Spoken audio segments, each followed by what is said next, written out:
क्या हो गया? निर्मितवाद आपका पूरा हो गया।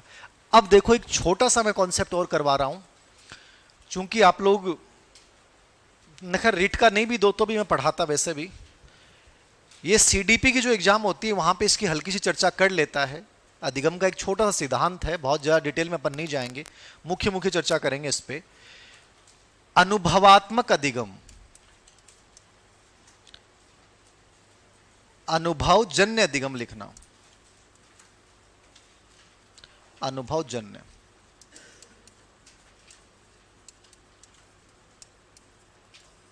एक्सपीरियंशियल लर्निंग,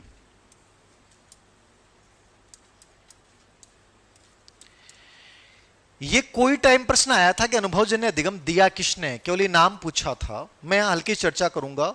और एक जो सीडीपी की एग्जाम होती है वहां अनुभव चक्कर आता है आजकल डेविड कॉल्ब का।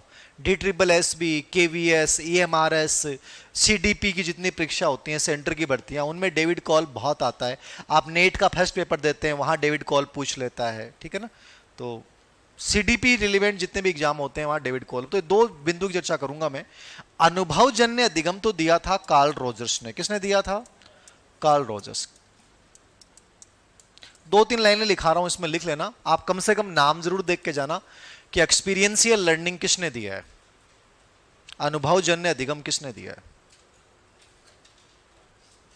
Carl Rogers. लिखना एक लाइन।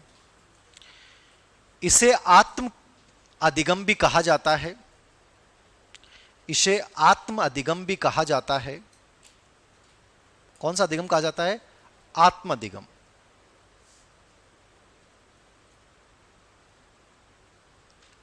इसके अनुसार आत्म संप्रत्यय का निर्माण करना ही अधिगम है।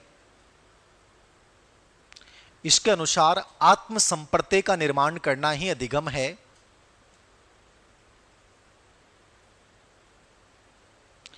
इसके अनुसार आत्म संप्रत्यय का निर्माण करना ही अधिगम है, जो अनुभव आत्म संप्रत्यय का निर्माण करना ही अधिगम। आत्म संप्रत्यय कॉन्सेप्ट में इसका बहुत बड़ा योगदान था कार्ल रोजर्स का। आत्म संप्रत्यय निर्माण करना ही अधिगम है, जो अनुभव कोमा करके सीखने, अनुभव करके सीखने वह सीखने की तत्परता पर आधारित होता है। जो अनुभव करके सीखने व सीखने की तत्परता पर आधारित होता है। बस इतनी लाइन याद कर जा जो थे, बस इतो भी याद नहीं करो तो इतो जरूर याद कर जा जो। अनुभवजन्य अधिगम, एक्सपीरियंशियल लर्निंग का कॉन्सेप्ट किसका था? कार्ल रोजर्स का था। यद्यपि कार्ल रोजर्स को मोटिवेशन टॉपिक जब मैं पढ़ाऊंगा ग्रेड सेकंड और रिट वाले बच्चों को, तो वहां मैं और चर्चा करूंगा कार्ल रोजर्स पे। मोटिवेशन टॉपिक में इसका एक थ्योरी आएगी, पर्सनैलिटी में भी इसकी एक थ्योरी आएगी। नंबर 2, इसी से अनुभव चक्कर। अनुभव चक्कर किसने दिया है? ये सेंटर की यदि कोई भर्ती देते हो तो उसमें बहुत इंपॉर्टेंट अनुभव चक्र। DSSB वगैरह के एग्जाम में बहुत प्रश्न आते हैं। डेविड कॉल्ब ने दिया था। किसने दिया था? डेविड कॉल्ब। क्या दिया था? अनुभव चक्कर, डेविड कॉल्ब। ये 4 चक्कर बताता है अनुभव चक्कर में। 4 चीजें याद रखनी है आपको कि कैसे होता है अनुभव चक्कर। ऐसे बोलता है, सबसे पहले कहता है कि मूर्त अनुभव आता है। मूर्त अनुभव मतलब ठोस अनुभव। आप कोई चीज को अवलोकन करांगा, देखांगा बिन, देख के बिन एक्सपीरियंस प्राप्त करांगा।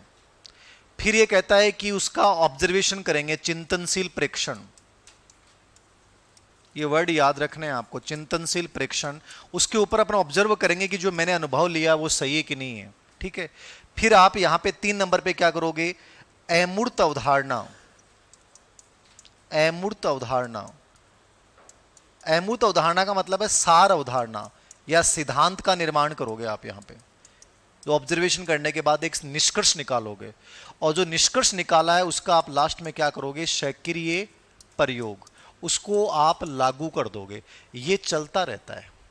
ये तो और कुछ नहीं पूछेगा आपसे, इतना पूछेगा अनुभव चक्र में शामिल है या नहीं है। अनुभव चक्र को व्यवस्थित कीजिए। तो आपको सबसे एक नंबर पे क्या याद रखना है कि सबसे पहले अपन कोई चीज को देखते हैं और देखने के बाद अपने को क्या मिला, एक्सपीरियंस मिला। वो क्या मिला, प्रत्यक्ष रूप से मिला। जब वो एक्सपीरियंस मिल गया तो आप रिफ्लेक्टिव ऑब्जर्वेशन करोगे, चिंतनशील ऑब्जर्वेशन, मतलब उसमें सोचोगे कि यार जो मैंने चीज देखी वो सही थी क्या, जो मैंने महसूस किया वो रियल में सही था क्या, कहीं गलत तो नहीं देख लिया मैंने। फिर आप यहां पे 3 नंबर पे क्या करोगे, उस देखे गए चीज के आधार पे, अनुभव के आधार पे एक सिद्धांत का निर्माण करोगे, निष्कर्ष निकालोगे। तो सिद्धांत या निष्कर्ष निकालना, इसको अपन क्या बोलेंगे, अमूर्त अवधारणा। और जो निष्कर्ष निकाला, जो सार तुमने निकाला, उसको जब तुम जीवन में प्रयोग कर दोगे सक्रिय रूप से, ये चौथा स्टेप यानी यहां एक खत्म हो जाएगा। तो ये 4 नाम याद रख लीजिए, लिख लो। अनुभव चक्र में 4 सोपान होते हैं। अनुभव चक्र में 4 सोपान होते हैं।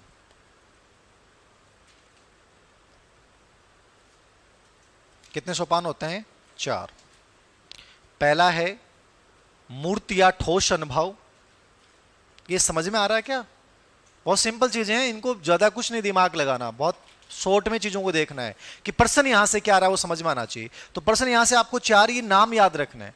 तो इसका मूर्त या ठोस अनुभव का मतलब क्या होता है, कोई चीज देखकर मैं जो महसूस करता हूं वो मूर्त या ठोस अनुभव है। फिर मैं क्या करूंगा, उस पर रिफ्लेक्टिव ऑब्जर्वेशन करूंगा उसका, यानी उसको सोचूंगा, देखूंगा कि जो सोचा देखा वो सही है क्या। तो चिंतनशील प्रेक्षण आ गया। फिर क्या करोगे आप, अमूर्त अवधारणा।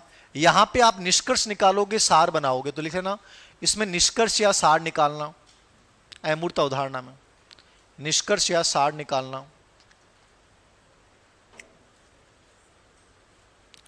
निष्कर्ष या क्या निकालोगे, सार। और 4 नंबर पे क्या करोगे, सीखे गए उस सिद्धांत या निष्कर्ष का आप प्रयोग करोगे। क्या करोगे, प्रयोग, एक्टिव रूप से प्रयोग करना। लिख लेना प्रयोग करना, सिद्धांत या निष्कर्ष को लागू करना या प्रयोग करना, सिद्धांत या निष्कर्ष को लागू करना या प्रयोग करना।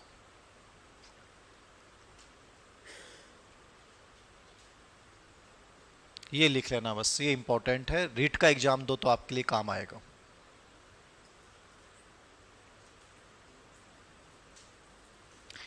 एक सिद्धांत का नाम और लिख लेना, यद्यपि ये मोटिवेशन का है बट यहां अधिगम के हिसाब से आपको नाम याद रखना है कि अधिगम का मानवतावादी सिद्धांत किसने दिया था। मानवतावादी सिद्धांत, यद्यपि ये मोटिवेशन में आएगा बट यहां केवल नाम याद रखना है।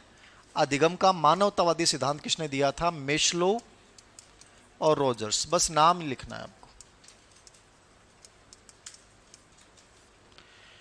अधिगम का मानवतावादी सिद्धांत किसने दिया था, मेस्लो, रोजर्स। किसने दिया था, मेस्लो व रोजर्स। यहां मैं इसके बारे में कुछ नहीं पढ़ाऊंगा, जब एक टॉपिक पढ़ाऊंगा आपको, शिक्षा मनोविज्ञान क्या है, पहला टॉपिक वैसे वही होता है, तो उसमें मैं चर्चा करूंगा इसके ऊपर। तो यहां मैं सिर्फ नाम नाम लिखा रहा हूं, मानवतावाद पूरा समझा दूंगा मैं वहां पे आपको। सिद्धांत वाला बिंदु यहां क्लोज हो जाता है। अधिगम टॉपिक में हमने सबसे पहले अर्थ पढ़ा, प्रकृति पढ़ी, प्रकार पढ़े, प्रभावित करने वाले कारक पढ़े, फिर व्यवहारवादी सिद्धांत पढ़े, फिर संज्ञानवादी पढ़े, फिर निर्मितवादी पढ़े, और लास्ट में अपन अनुभव चक्कर पे आके सिद्धांत अपने कंप्लीट हो गए।